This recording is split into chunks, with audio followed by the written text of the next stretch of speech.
வீரலட்சுமி எனக்கு சப்போர்ட் பண்ணாங்க அப்படின்றதுக்காக அவங்க கோயிலுக்கு போன போது அங்க போலீஸ்காரங்க முன்னாடிதான் நாம் தமிழர் கட்சிக்காரங்க வந்து தாக்குனாங்க. அது சீமானுக்கு மறந்து போச்சாமா? முதலில் சீமான் தரப்பு மன்னிப்பு கோரிய பிரமாண பத்திரத்தை நீதிமன்றத்தில் தாக்கல் செய்ய வேண்டும். இப்ப சீமானுக்கு வந்து நான் சொல்றேன், நேத்து வந்து நீதிபதிகள் என்ன சொன்னாங்கன்னா, 2 பேரும் ஒன்னும் குழந்தைங்க கிடையாது, சோ இது என்னன்னு கொஞ்சம் 2 பேரும் மன்னிச்சு கொஞ்சம் பண்ணுங்க. சீமானுக்கு புரிஞ்சிருக்கும்னு நினைக்கிறேன். திரும்பியும் கூட இருக்கிற நாய்ங்க ஏதாவது வந்து திரும்பியும் ஏதாவது ஒரு முட்டாள் ஐடியாவை கொடுத்து திரும்பி மாமன்னா நீ ஒரு மாமா மன்னா, பூமாரி தேன்மாரி நான் பொழியும் நீ ஒரு முள்ள மாறி, அரசியலில் நீ ஒரு முடிச்சவிக்கி. காஞ்சி போன பூமி எல்லாம் வத்தாத நதியை பார்த்து ஆறுதல் அடையும்.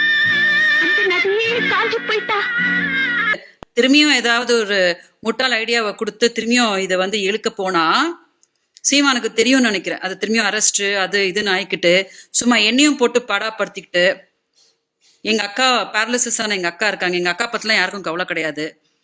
எனக்கே உடல் நல்லா சரியில்லை, எனக்கு நெக்ஸ்ட் ஒரு ஆபரேஷன் எனக்கு நடக்கணும், நானே நிறைய கஷ்டத்துல இருக்கேன். என்னடா பொண்டாட்டி கிண்டாட்டி வளர்ற? அந்த வேப்ப மரத்து பக்கத்துல மச்சி வீடு செக்கச்சவேன்னு ஒரு புள்ள பாவாடதாவணியோட தெரியுமா? ஓ அதுவா? அது என் பொண்டாட்டி தான், ஆனா கல்யாணம் ஆகல. அதுதான் உங்க பொண்டாட்டி, ஆனா இன்னும் கல்யாணம் ஆகலையா? ஓஹோ, இப்படியும் குடும்பம் நடத்தலாமா? கொஞ்சம் சீமானுக்கு புரிஞ்சிருக்கும்னு நினைக்கிறேன். ஆண்டவன் கை கால் கொடுக்கல, உடம்புல தெம்பில்ல, ஒருவேளை கஞ்சி சாப்பிட்டாலும் உழைச்சு சாப்பிடணும். கௌரவமா வாழணும்னா 4 வீட்டு 10 பாத்திரத்தை வீட்டை பெருக்கு, கூலி வேலை செய். அப்படி செய்ய முடியலன்னா பட்டினி கடந்த சாகு. நான் மன்னிக்க தயார்.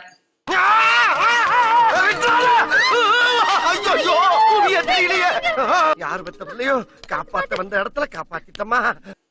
நான் உங்களை மாதிரி ரொம்ப கேவலமான ஒரு பொண்ணு கிடையாது. பாலியல் தொழிலாளின்னு நீ சொன்னீங்க இல்லையா, அன்னைக்குதான் எனக்கு ரொம்ப கோவம் வந்துருச்சே தவிர மற்றபடி நான் ரொம்ப மனிதாபிமானமான ஒரு பொண்ணு தான். இரண்டாவது உயிர் கொடுத்தது நீங்க. நானா? நமக்குள்ளே இருக்கட்டும். இந்த பொண்ணு அப்படி உங்களுக்கு என்னடா துரோகம் பண்ணுச்சு? கடத்திட்டு போற அளவுக்கு துணிஞ்சிட்டீங்களேடா. கடவுள்னு ஒருத்தர் இருக்கிறாரு, அவர் என்னை காப்பாத்துவாரு. அதனால அந்த நீதிமன்றம் என்ன சொல்லியிருக்குதோ அதை அஃபிடவிட் ஃபைல் பண்ணி என்ன ஒரு நல்ல மனிதரை அதை பண்ணிட்டு உங்க வாழ்க்கையை நீங்க பார்க்க போங்க. உங்களை மன்னிச்சு விட்டாச்சு, உங்களை மன்னிச்சாச்சு. என்னடா நடக்குதுங்க? கேட்டீங்களாடா? அந்த பொண்ணு நடந்ததை மறந்துட்டு எவ்வளவு பெருந்தன்மையா சொல்லிட்டு போகுது. மூளைன்னு இருந்து அதுல யோசிக்கிறதுக்கு சக்தின்னு இருந்தா இனிமே திருந்துறதுக்கு வழியை பாருங்கடா.